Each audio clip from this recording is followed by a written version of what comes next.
Hello guys, welcome to my channel guys. UP triple C PT practice set की series में जैसा कि आप सभी को पता है कि आप लोगों ने बोला था कि अंकित भाटी सर का प्रैक्टिस सेट कराइए, तो गाइस यहाँ पर हम इसके प्रैक्टिस सेट करा रहे हैं। इनके टोटल 15 प्रैक्टिस सेट है, तो जितनी जल्दी कोशिश होगी हम आपको पूरे के पूरे प्रैक्टिस सेट में करा दें। तो गाइस चलिए देख लेते हैं आज का प्रैक्टिस सेट। वीडियो पसंद है इसको लाइक करिएगा और लोगों के पास शेयर जरूर कीजिएगा। बहुत ही शानदार प्रैक्टिस सेट होने वाला है, क्योंकि ये प्रैक्टिस सेट डिज़ाइन बहुत अच्छे से तरीके से किया गया है। पिछला वीडियो आपने जरूर देख लिया होगा जो अंकित भाटी का प्रैक्टिस सेट हमने कराया था। तो गाइस सबसे पहले यहाँ पे भारतीय इतिहास के प्रश्नों को रखा गया है इसमें। तो भारतीय इतिहास के प्रश्नों की अगर बात कर लेते हैं गाइस, तो इसमें देखिए 5 प्रश्न आपके आने हैं पीटी में। तो पहला कहता है कि हड़प्पा कालीन स्थानों अभी तक किस धातु की प्राप्ति नहीं हुई। तो अभी तक यहाँ पर किस धातु की प्राप्ति नहीं हुई है हड़प्पा कालीन स्थलों में, तो उसका नाम हो जाएगा यहाँ पर लोहा, यानी कि लोहे के कोई भी प्रमाण आपको नहीं मिलेंगे। जितना भी आप अध्ययन करेंगे हड़प्पा कालीन सभ्यता का, बाकी तांबा चांदी सोना सब कुछ मिल चुका है, लेकिन लोहे के साक्ष्य अभी तक प्राप्त नहीं हुए। क्वेश्चन नंबर 2 कहता है कि शिशुनाग वंश का वह शासक जिसके शासन काल में वैशाली में द्वितीय बौद्ध संगीत का आयोजन किया गया था। तो शिशुनाग वंश का शासक कौन था? तो आप लोगों को पता है कि जो द्वितीय बौद्ध संगीत का आयोजन हुआ था वो किसके शासन काल में हुआ? तो कालाशोक के। तो कालाशोक के शासन काल में ये हुआ था, इनको याद रखिएगा। तो देखिए यहाँ पर एक इंटरेस्टिंग फैक्ट ये है कि कालाशोक उसको क्यों कहा जाता था कि कुछ लोगों का मानना है कि बहुत काला हुआ करता था, इसीलिए उसका कालाशोक नाम पड़ा था। क्वेश्चन नंबर 3 कहते हैं कि चालुक्य वंश का सबसे महान शासक कौन था? तो चालुक्य वंश जो थे उसका सबसे महान शासक कौन था? ये तो सभी को पता होगा कि कौन थे? पुलकेशिन द्वितीय। पुलकेशिन द्वितीय चालुक्य वंश के सबसे महानतम शासक में से गिने जाते हैं। इन्होंने कई सारे युद्ध भी जीते थे। क्वेश्चन नंबर यहाँ पे देखिए 4 कहता है कि गीत गोविंद के रचयिता कौन है? तो गीत गोविंद के रचयिता कौन है? जयदेव। जयदेव इसका राइट आंसर हो जाएगा, ये गीत गोविंद के रचयिता हैं। इसको याद रखिए, क्वेश्चन बहुत बार पूछा गया है एग्जाम में। क्वेश्चन नंबर 5 कहता है कि दिल्ली के लाल किले का निर्माण किसने करवाया था? तो एक दिल्ली का लाल किला है, एक आगरे का लाल किला है। तो दिल्ली का जो लाल किला है उसका निर्माण किसने कराया था? उसका कराया था शाहजहां ने। ठीक है, अब यहाँ पे देखिए जो मुगल सल्तनत थी उसमें जो क्या था, जो लोग रहते थे दिल्ली के लाल किले में ही रहते थे। तो दिल्ली के लाल किले का निर्माण शाहजहां के द्वारा कराया गया था। शाहजहां के द्वारा यहाँ पे ताजमहल भी बनाया गया जो दुनिया के 8 हजू में शामिल है। ये कहाँ पड़ता है? आगरा में पड़ता है, याद रखें। क्वेश्चन नंबर यहाँ पे देख लेते हैं। आपका अगला क्वेश्चन है जो भारतीय राष्ट्रीय आंदोलन से, भारतीय राष्ट्रीय आंदोलन से जो रिलेटेड प्रश्न है 5 आपके पूछे जाएंगे। कहा गया कि निम्नलिखित में से किस अखबार ने वर्नाकुलर प्रेस एक्ट 1878 का समर्थन किया था? तो वर्नाकुलर प्रेस एक्ट जो था उसमें क्या था, जितनी भी पत्रिकाएं थी न्यूज़पेपर थे उनको सबको बैन कर दिया गया था। तो यहाँ पे बोला गया है कि इस एक्ट में जो 1878 में एक्ट आया था तो उसमें एक न्यूज़पेपर था जिसने इस समर्थन किया था इस फैसले का, तो उनका नाम क्या था? तो 6 का राइट आंसर क्या हो जाएगा? ए, यानी कि पायनियर जो है उसने इसका समर्थन किया था कि अच्छा हुआ कि ये बैन हो गया, वर्नाकुलर प्रेस एक्ट आया था। क्वेश्चन नंबर 7 कहता है कि आगरा में उच्च न्यायालय की स्थापना किसके शासनकाल में हुई थी? तो आगरा का जो उच्च न्यायालय है उसकी स्थापना किसके शासनकाल में हुई थी? 7 का राइट आंसर क्या हो जाएगा? वो हो जाएगा ए, यानी कि लॉर्ड लॉरेंस के समय में आगरा में उच्च न्यायालय की स्थापना की गई। तो आगरा इसलिए इंपॉर्टेंट है क्योंकि यूपी के एग्जाम देने जाते हैं, यूपी के एग्जाम में इस तरीके के प्रश्न पूछे जा सकते हैं। और यहाँ पे अब आता है कि सबसे पहला यहाँ पर जो आपका स्थापित हुआ था वो कब हुआ था? 1773 में जो आपका एक्ट आया था उसके तहत यहाँ पर सबसे पहले आपका सर्वोच्च न्यायालय का गठन हुआ। और उसमें जो है 1773 में एलिजा एम्पे सबसे पहले उसकी मुख्य न्यायाधीशा बनी थी। क्वेश्चन नंबर यहाँ पे देख लेते हैं 8 में कहता है कि 1857 की क्रांति के समय किस क्रांतिकारी का नाम रामचंद्र पांडुरंग था? अब रामचंद्र पांडुरंग नाम से किसको जाना जाता है, या फिर या 1857 की क्रांति के किस क्रांतिकारी का नाम रामचंद्र पांडे था? अब 8 का राइट आंसर देखिए, सभी को पता होगा तत्या टोपे। तो तत्या टोपे जो थे उनका नाम रामचंद्र पांडुरंग था। ठीक है, इनको याद रखिएगा। इन्होंने 1857 की क्रांति में बहुत ही अहम भूमिका निभाई थी। क्वेश्चन नंबर 9 कहता है कि स्वदेशी आंदोलन का विचार सर्वप्रथम किसके पत्र में मिला? स्वदेशी आंदोलन का विचार सर्वप्रथम किसके पत्र में मिला था वो देख लेते हैं। तो 9 का जो राइट आंसर गाइस हो जाएगा वो हो जाएगा डी, यानी कृष्ण कुमार मित्र। तो कृष्ण कुमार मित्र का एक विचार था जो कहा गया था कि स्वदेशी आंदोलन हम लोगों को करना चाहिए, जिसके बाद बहुत ही बढ़ चढ़ कर स्वदेशी आंदोलन हुआ भी, जिसमें सिर्फ ये कहा गया कि खादी वस्त्रों पर ज़्यादा जोर दिया जाए, विदेशी वस्त्रों का बहिष्कार किया जाए। तो ये चीज़ें यहाँ पर कृष्ण कुमार मित्र के सर्वप्रथम पत्र में मिला था देखने को। क्वेश्चन नंबर यहाँ पे देखिए 10 कहता है कि साबरमती आश्रम की स्थापना कब करी गई? तो साबरमती आश्रम कहाँ पर है? गुजरात में है। और इसकी स्थापना कब करी गई, तो देखें 10 का राइट आंसर क्या हो जाएगा सी, यानी 1917 में साबरमती आश्रम की स्थापना करी गई। 1917 से रिलेटेड एक और इम्पॉर्टेंट चीज़ है कि एनी बेसेंट जो थी उन्होंने आईएनसी की अध्यक्षता करी थी, यानी कि जो आपका कांग्रेस अधिवेशन था उसकी अध्यक्षता करी थी 1917 में एनी बेसेंट ने। और इसी में क्या हुआ था, 1917 में ही साबरमती आश्रम की स्थापना भी करी गई थी। अब यहाँ पे भूगोल के प्रश्नों में चलते हैं। तो भूगोल में बोला गया पहला कि 11 में निम्नलिखित में से कौन से शीतोष्ण घास के मैदान यूरेशिया में पाए जाते हैं। तो ज्योग्राफी में देखें तो शीतोष्ण घास के मैदान यूरेशिया में पाए जाते हैं। यूरेशिया का मतलब क्या होता है, यूरोप एवं एशिया का जो पार्ट है उसमें दोनों को मिला करके। तो 11 का राइट आंसर है आपका सी, यानी कि स्टेपीज जो है वो पाए जाते हैं, शीतोष्ण घास के मैदान है ये, ठीक है। और यहाँ पे देख लेते हैं पंपास कहाँ है, ये अर्जेंटीना में है, ठीक है। और यहाँ पे इसको देख लेते हैं 12 में। तो कहता है कि इनमें से कौन सा देश भारत के साथ सबसे लंबी स्थलीय सीमा बनाता है। तो इस तो सभी को पता होगा, तो बता चुका हूँ मैं, आंसर करा भी चुका हूँ इसका। तो भारत के साथ सबसे लंबी स्थलीय सीमा बनाता है बांग्लादेश। बांग्लादेश इसका राइट आंसर हो जाएगा। ये भारत के साथ सबसे लंबी स्थलीय सीमा साझा करने वाला देश है और ये 1971 में जो है आज़ाद हुआ था, याद रखेंगे। अगला क्वेश्चन देखिए, क्वेश्चन नंबर 13 कहता है कि निम्नलिखित में से कौन चीन का सीमावर्ती देश नहीं है। तो चीन का जो सीमावर्ती देश है वो कौन सा नहीं है। तो 13 में अगर यहाँ पे देखिएगा इस, तो वो हो जाएगा आपका रूस तो है, मंगोलिया भी है, पाकिस्तान भी है, लेकिन जो बुल्गारिया है वो इसका राइट आंसर हो जाएगा, क्योंकि बुल्गारिया जो है वो चीन का सीमावर्ती यानी कि चीन का निकटतम पड़ोसी नहीं है। चीन के भी याद रखिए, भारत के भी याद रखिए, भारत के जितने पड़ोसी देश हैं उनके भी यहाँ पे आसपास के मुल्कों को याद रखें। क्वेश्चन नंबर 14 कहता है कि निम्नलिखित में से कौन सा देश नील नदी द्वारा अपवांछित नहीं होता है। अब नील नदी द्वारा अपवांछित का मतलब क्या होता है, जो नील नदी जहाँ पर नहीं बहती है। तो 14 में अगर देखें तो आप अगर देखें इसका सूडान, इथोपिया, युगांडा, ये सब दक्षिण या फिर अफ्रीका कंटिनेंट के देश हैं। तो यहाँ पर जो चाड है, चाड लिखा हुआ लेकिन चाड कहा जाता है इसको। तो ये नील नदी द्वारा अपवांछित नहीं है, इसको याद रखें।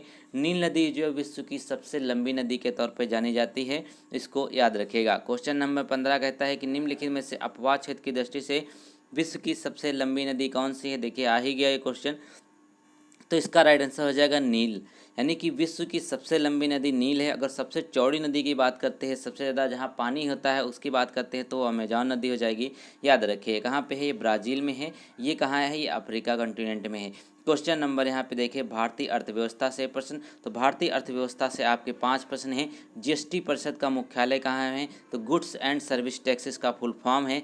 लागू कब हुआ था, ये लागू हुआ था या देख लीजिए आपका, ये सबसे पहले कहाँ लागू हुआ था, फ्रांस में लागू हुआ था। उसके बाद यहाँ पर अपने यहाँ लागू हुई थी 2017 में, ठीक है, 1 जुलाई को। ये आपका राइट आंसर हो गया। इसका राइट आंसर क्या हो जाएगा 16 का, वो आपका हो जाएगा सी, यानी कि दिल्ली में है। जीएसटी परिषद का मुख्यालय दिल्ली में है, इसको याद रखें। क्वेश्चन नंबर 17 कहता है भारत में हरित क्रांति कब शुरू हुई।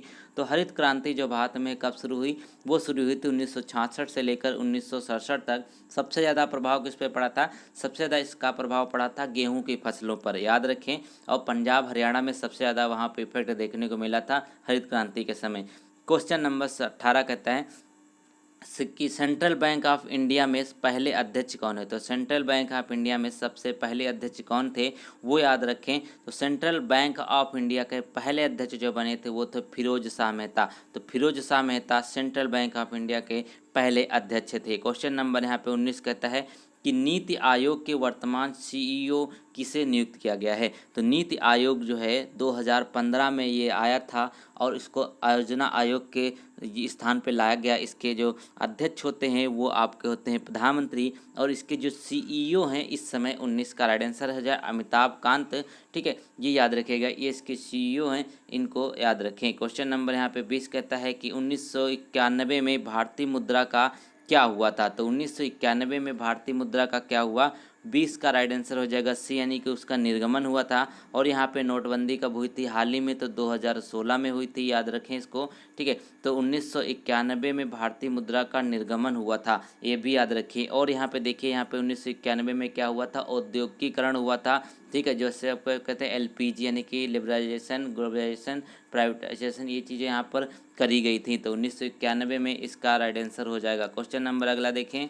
अब देखिए क्वेश्चन नंबर यहाँ पे 21 से चालू हो रहा है हमारा भारतीय संविधान और लोक प्रशासन। तो भारतीय संविधान और लोक प्रशासन से रिलेटेड चीज़ें देख लेते हैं। तो इसमें क्या है, भारतीय संविधान के तत्व हैं और उसको वहाँ पर जिस सूची से लिया गया है उसमें आपको इसको मिलान करना है। अब मिलान कैसे करेंगे वो देख लेते हैं। तो गाइस यहाँ पे देखिए अगर आप, तो आपका क्या हो जाएगा, राज्य के नीति निर्देशक तत्व कहाँ से लिए गए हैं, सभी को पता है ये आयरलैंड से लिए गए हैं। उसके बाद यहाँ पे देख लेते हैं कि मूल अधिकार कहाँ से लिए गए हैं। मूल अधिकार आपके लिए गए हैं कहाँ से, अमेरिका से लिए गए हैं। समर्थित सूची आपके ऑस्ट्रेलिया से ली गई है। भारत राज्यों का संघ है तथा संघ में अधिक शक्ति निहित है, ये कहाँ से है, कनाडा से है। तो इस तरीके से आप इसको मैच करेंगे, ये बिल्कुल राइट आंसर हो जाएगा आपका। अगला प्रश्न देखिए संविधान का। संविधान में कहता है 22 में कि भारत के संदर्भ में निम्नलिखित में से कौन पंथ निरपेक्ष शब्द का सही भाव व्यक्त करता है।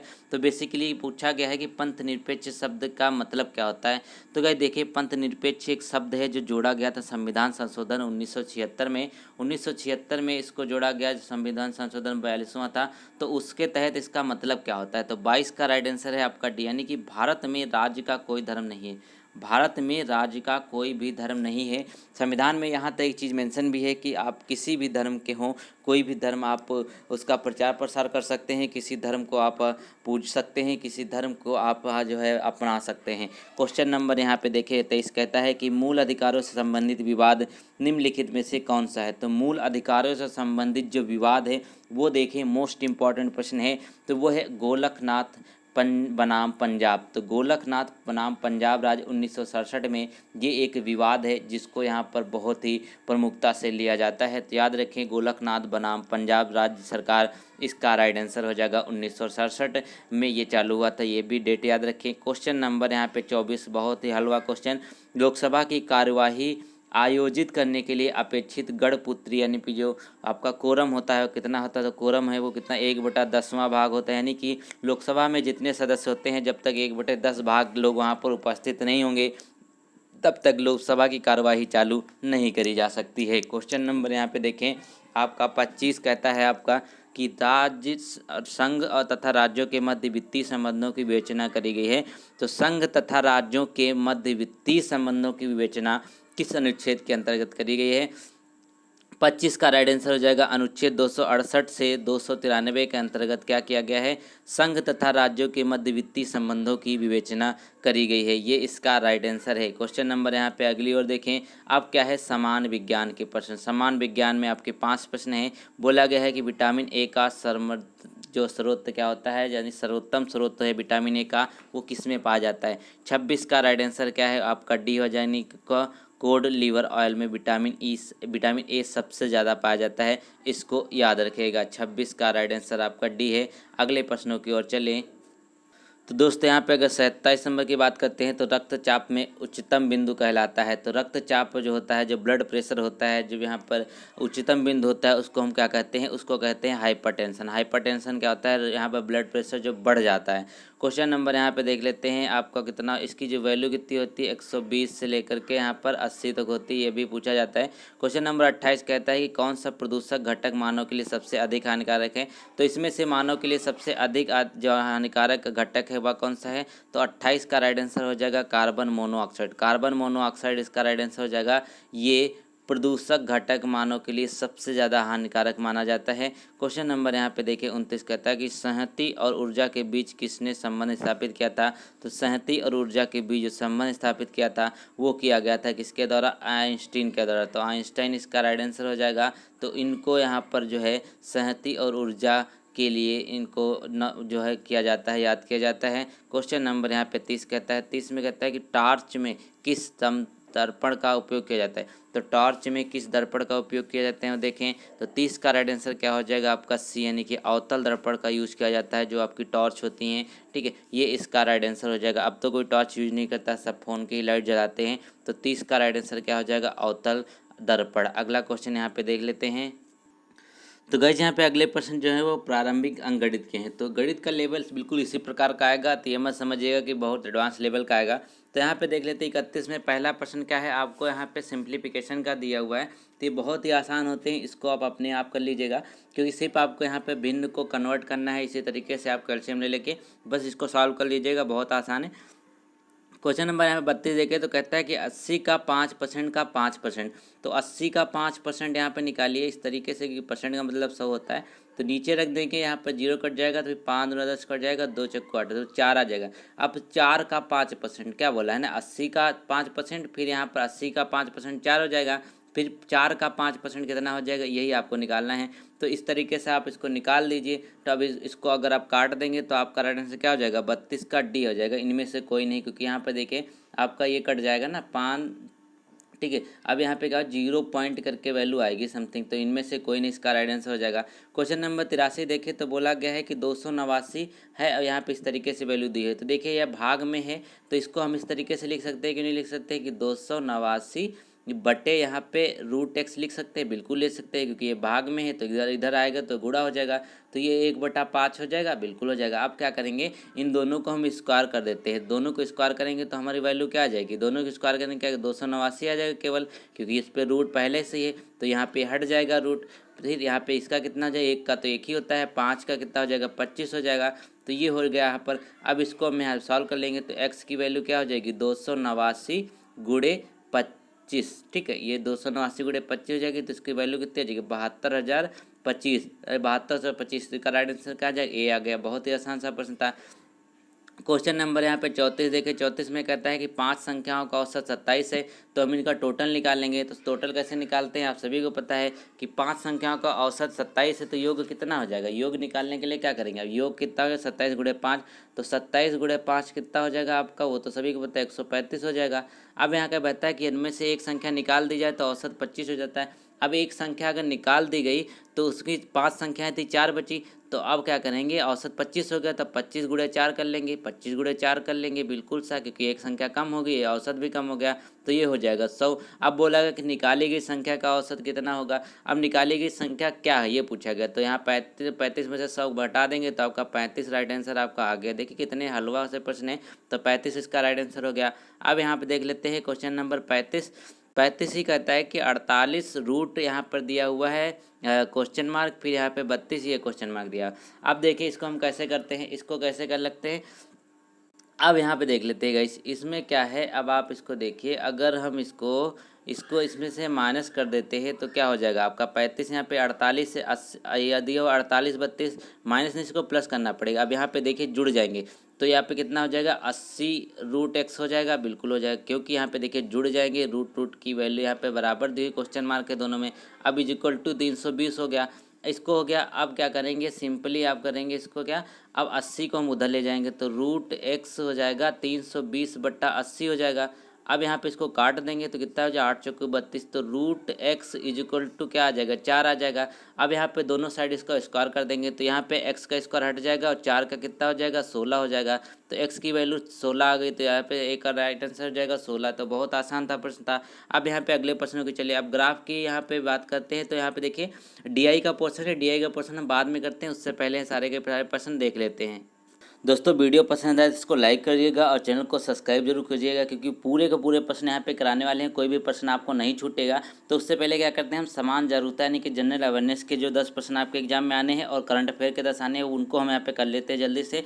तो अब यहाँ पे देखिए 81 में कहता है कि शतरंज की ब्रांड मास्टर होने वाली पहली भारतीय महिला कौन है। अब देखिए शतरंज की जो यहाँ पे ग्रैंड मास्टर होते हैं उनमें से भारत की पहली महिला कौन बनी थी। तो 81 का जो आपका राइट आंसर हो जाएगा वो हो जाएगा बी, यानी कि थी एस विजया लक्ष्मी। तो एस विजया लक्ष्मी जो है शतरंज की पहली ग्रैंड मास्टर बनी थी।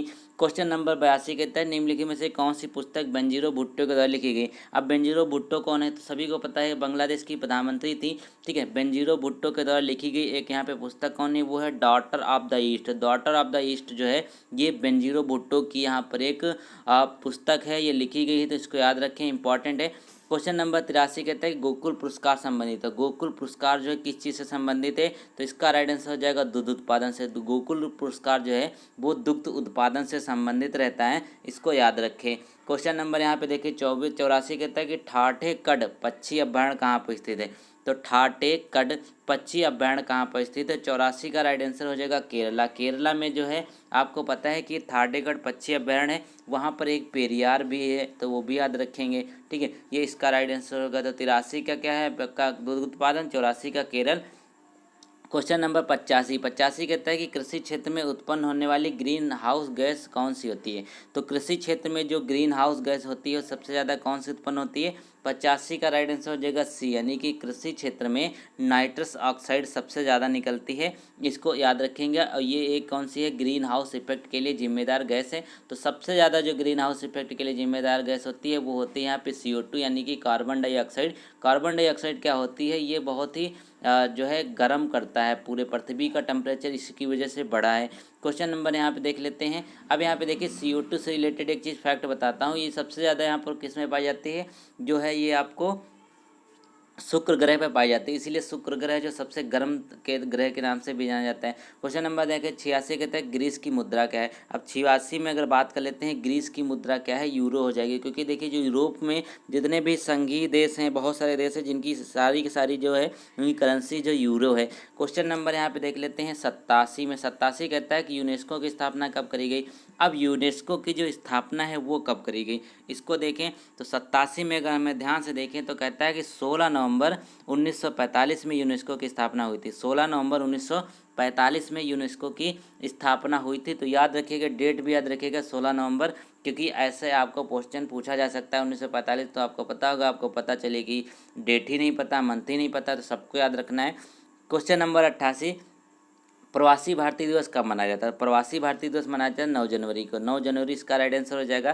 क्वेश्चन नंबर यहाँ पे अगली ओर देखें। अब यहाँ पे कहता है 89 में कि भारतीय कला का स्वर्णिम युग किसे कहा गया। तो भारतीय कला का जो स्वर्णिम युग है वो किसे कहा गया, वो कहा गया गुप्त काल को, यानी कि जो गुप्त काल था उसमें भारतीय कला को स्वर्णिम युग कहा जाता है, इसको याद रखेंगे। क्वेश्चन नंबर यहाँ पे 90 कहता है कि पंडित शिव कुमार शर्मा किसके वादक है। तो पंडित शिव कुमार शर्मा जो किसके वादक हैं वो देखें तो 90 का राइट आंसर क्या हो जाएगा, संतूर के, यानी कि संतूर के बहुत बड़े वादक है पंडित शिव कुमार शर्मा, ये इसके राइट आंसर है। अब यहाँ पे देख लेते हैं करंट अफेयर के 10%। करंट अफेयर जो है बहुत इंपॉर्टेंट है। तो समसामयिकी में देखें तो 91 में कहता है कि भारत की पहली स्वदेशी 9 mm मशीन पिस्टल का क्या नाम है। अभी हमने इसको कल किया था शायद, तो इसका राइट आंसर हो जाएगा अस्मी, यानी कि अस्मी जो है वो भारत की पहली स्वदेशी 9 mm पिस्टल बनाई गई, जो किसने बनाया है, भारतीय सेना और DRDO ने संयुक्त रूप से मिलकर इसको विकसित किया है। तो ये इसका राइट आंसर हो जाएगा। ठीक है, अब यहाँ पे अगला प्रश्न देख लेते हैं। 92 में कहता है कि वर्ष 2021 में भारत और USA की सेनाओं का संयुक्त सैन्य अभ्यास कहाँ संपन्न हुआ। तो वर्ष 2021 में भारत और USA की सेनाओं का जो संयुक्त अभ्यास है वो कहाँ पर हुआ।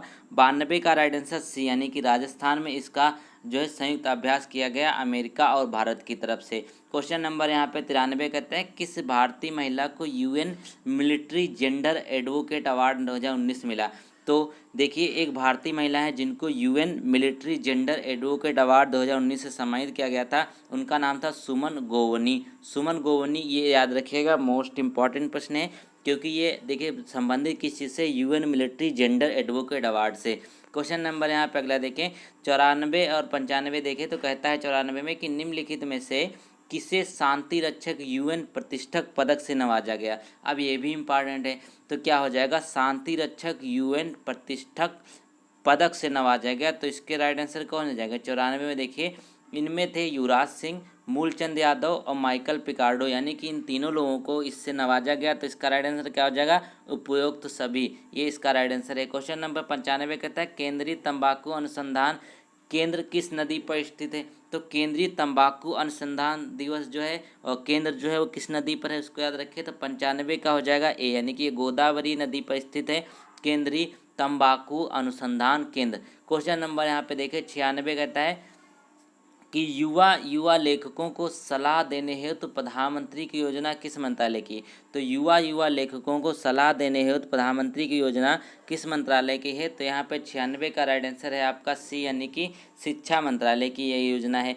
क्वेश्चन नंबर 97 कहता है कि किस राज्य के धारावी मॉडल ने स्लम टाउन में कोविड-19 की दूसरी लहर को नियंत्रित करने में सहायता की है? तो देखिए किस राज्य के धारावी मॉडल, तो धारावी मॉडल कहाँ पे, आपको पता है कि जब से एशिया की सबसे बड़ी जो स्लम जो है बस्ती है, यानी कि जो आपकी कहते हैं ना गंदी बस्ती जिसको कहा जाता है, तो झुग्गी झोपड़ी वाला, वो सबसे ज़्यादा कहाँ पे, महाराष्ट्र में स्थित है। तो महाराष्ट्र में ही धारावी क्षेत्र है, उसको याद रखिएगा, वो बहुत ही बड़ा यहाँ पे स्लम एरिया माना जाता है। क्वेश्चन नंबर 98 इंपॉर्टेंट है, कहते हैं कि विश्व साइकिल दिवस कब मनाया जाता है? अब विश्व साइकिल दिवस जो मनाया जाता है उस डेट को हम कहते हैं 3 जून। 3 जून को विश्व साइकिल दिवस मनाया जाता है, इसको याद रखेंगे। क्वेश्चन नंबर यहाँ पे अगला देखिए, अगले में 99 में कहता है कि यूएन पर्यावरण कार्यक्रम यानी कि यूएनईपी का मुख्यालय कहाँ पर है?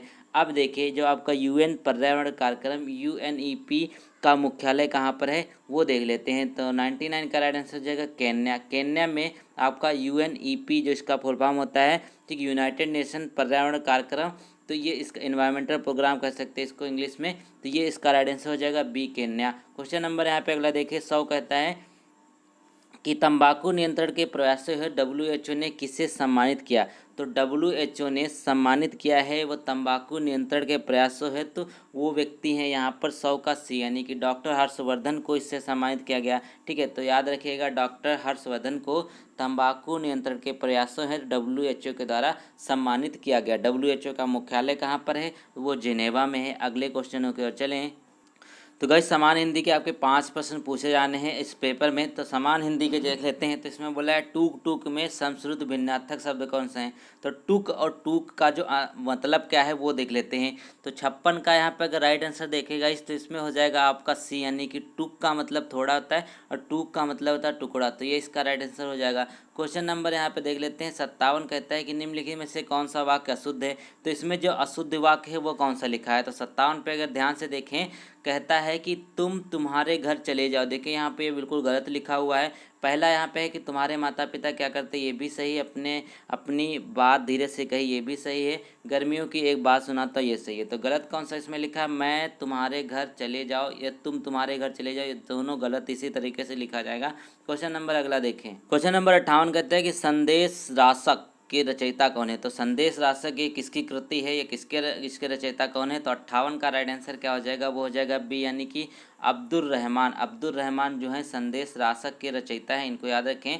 क्वेश्चन नंबर 59 कहता है कि निम्न में से कौन सा उच्छ्वास का संधि विच्छेद है? तो उच्छ्वास को हम संधि विच्छेद किस तरीके से करेंगे तो वो देख लेते हैं। 59 का राइट आंसर क्या हो जाएगा आपका डी, यानी उत प्लस श्वास, यानी कि उत प्लस श्वास को हम लिखेंगे किस तरीके से? उच्छ्वास, ये इसका राइट आंसर हो जाएगा। क्वेश्चन नंबर देखिए 60 कहता है कि आंखों में गड़ना मुहावरे का अर्थ क्या होता है? तो आंखों में गड़ना मुहावरे का जो अर्थ होता है वो देख लेते हैं। 60 का राइट आंसर हो जाएगा डी, यानी कि वस्तु को पाने की उकट लालसा को यहाँ पे कहते हैं आंखों में गड़ने का मतलब क्या होता है? कोई पड़ोसी आपका अच्छा फ़ोन ले आया तो आपको आंखों में गड़ने लगता है, यानी कि आपको लगता है कि ये हमको मिल जाता तो भैया मज़ा ही आ जाता। तो अगले प्रश्न की ओर चलें।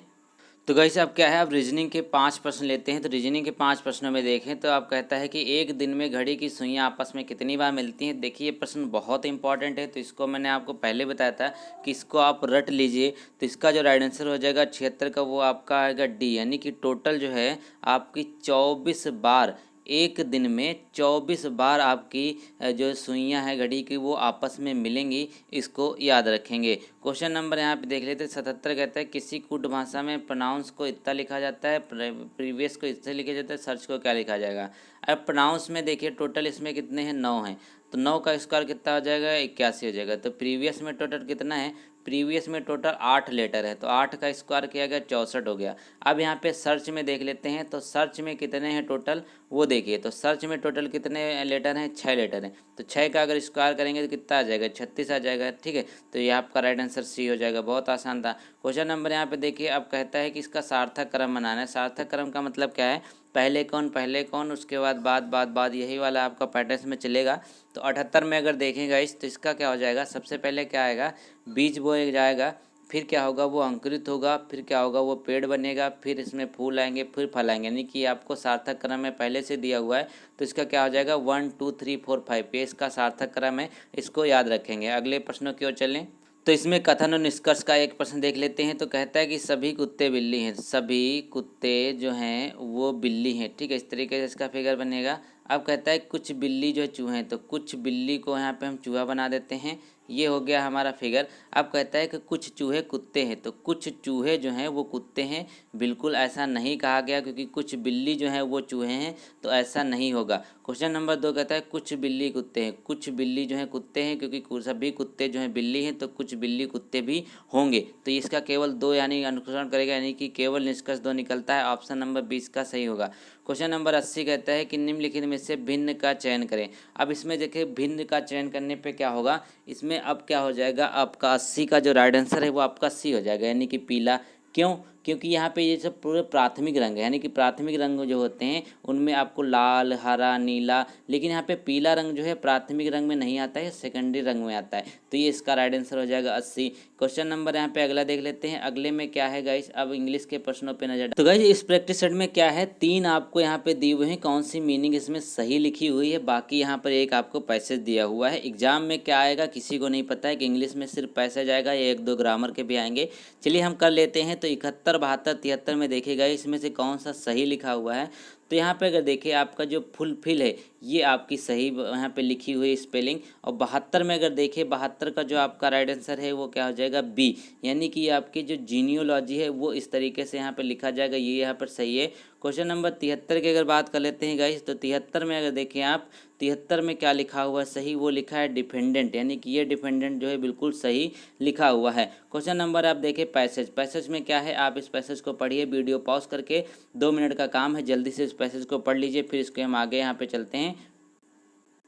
तो उम्मीद है आपने पैसेज पढ़ लिया होगा, बहुत छोटा सा पैसेज था। तो मैं पहला प्रश्न कहता है कि curcumin has positive effect on people. तो यहाँ पे बोलता है कि जो पॉजिटिव इफेक्ट ऑन पीपल है वो क्या होता है। तो 74 का राइट आंसर क्या हो जाएगा गाइस, वो हो जाएगा आपका सी वाला, यानी कि without dementia and with Alzheimer's disease, ये इसका राइट आंसर हो जाएगा। 75 में कहा गया कि word in the which word in the passage mean earlier. तो अर्लियर का बोला गया है कि पैसेज में क्या मतलब है, अर्लियर का मतलब जो है पैसेज में वो क्या है।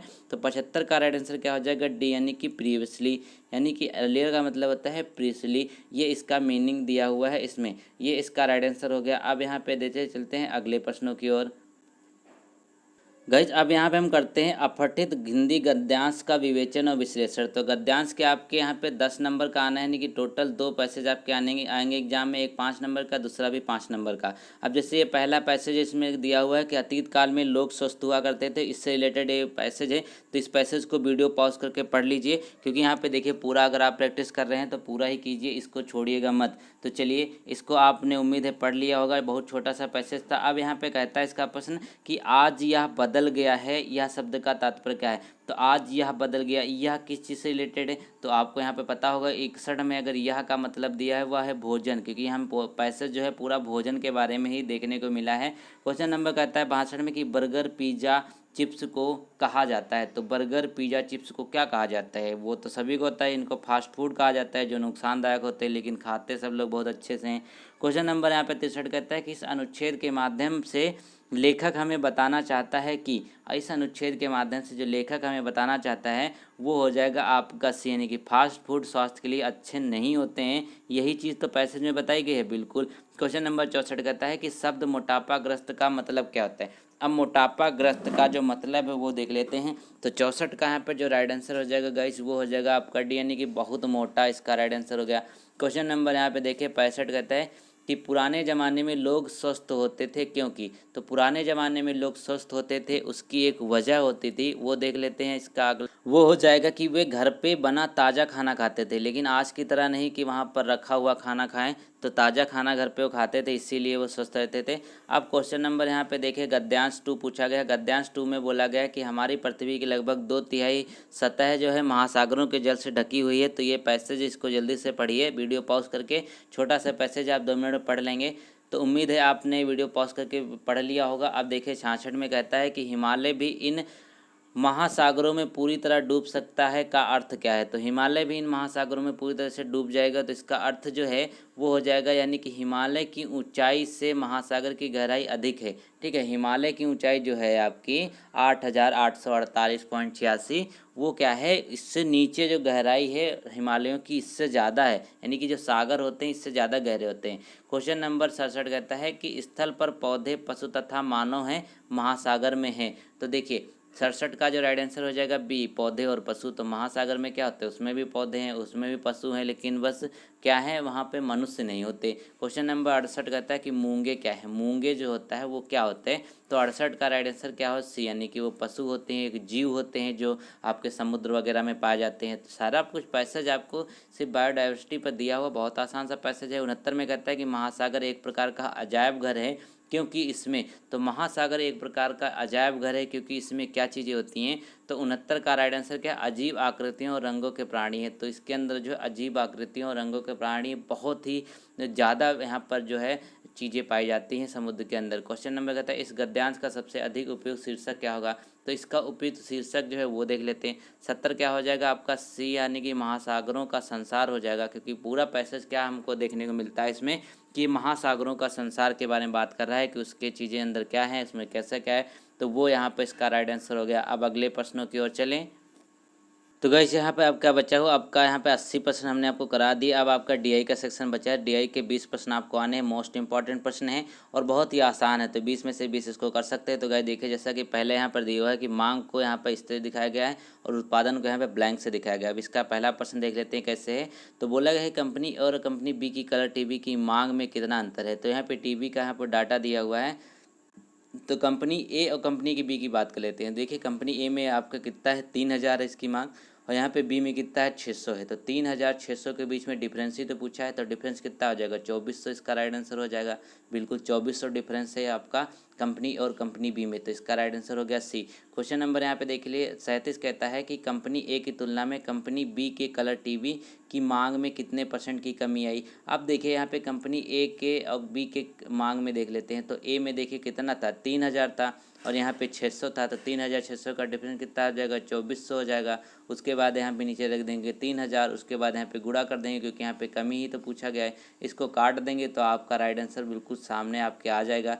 ठीक है, यानी कि 80% इसका राइट आंसर हो जाएगा। क्वेश्चन नंबर 80% की कमी आई। क्वेश्चन नंबर यहाँ पे 38 कहता है कि कंपनी बी और डी का औसत उत्पादन कितना है। तो कंपनी बी और डी का औसत उत्पादन देखना है। अब बी और डी का जो औसत उत्पादन देखें तो बी और डी में अगर देखें आपको यहाँ पे 600 है, ये 1800 है, तो इन दोनों को काउंट करेंगे और बी और डी इन दोनों को काउंट कर लेंगे। ठीक है, इन दोनों को काउंट करने के बाद यहाँ पे बी और डी यानी कि 2 से डिवाइड करने के आपका राइट आंसर यहाँ पर आ जाएगा। ठीक है, तो ये बहुत आसान से प्रश्न होते हैं, इनको याद रखें। ठीक है, कर लीजिएगा बहुत अच्छे से। क्वेश्चन नंबर 39 कहता है कंपनी ई के कलर टीवी की मांग और उत्पादन का अनुपात क्या होगा।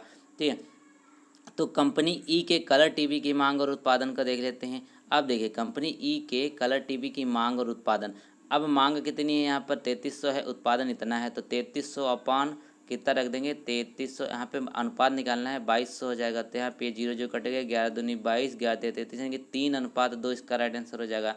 देखिए इसका राइट आंसर क्या आ जाएगा, 3:2, यानी कि इसका राइट आंसर ए हो जाएगा। क्वेश्चन नंबर यहाँ पे अगला देखिए, अगले में कहता है कंपनी डी के कलर टीवी का उत्पादन मांग से कितने % अधिक है। अब कंपनी डी के कलर टीवी का उत्पादन, अब कंपनी डी में देख लेते हैं। कंपनी डी में कलर टीवी का उत्पादन यहाँ पे देखिए कितना अधिक है, तो 2700 1200 का जो डिफरेंस होगा वो यहाँ पे लिख लेंगे। नीचे क्या रख लेंगे, नीचे रख लेंगे आप यहाँ 1200, क्योंकि इसमें कंपेयर कर रहे हैं, उसके गुणे 100 कर देंगे। तो इस तरीके से आप करेंगे तो आपका राइट आंसर यहाँ पर आ जाएगा। तो गाइस इस तरीके के आप डीआई के प्रश्नों को कर सकते हैं और भी यहाँ पे बहुत सारे प्रश्न आपको देखने को मिलेंगे। तो पूरी बुक हमने यहाँ पर ये जो प्रैक्टिस सेट करा रहे हैं इसकी पूरी बुक टेलीग्राम पे डाल रखी है। तो अभी तक आपने ज्वाइन नहीं किया, टेलीग्राम जाकर ज्वाइन कर ले, वहाँ पर आपको पूरी की पूरी किताब मिल जाएगी। ठीक है, तो आगे के प्रश्न अपने आप कर लीजिएगा, बहुत आसान से प्रश्न होते हैं यहाँ देखिए। ठीक है, तो मिलते हैं नए वीडियो, तब तक के लिए थैंक यू सो मच।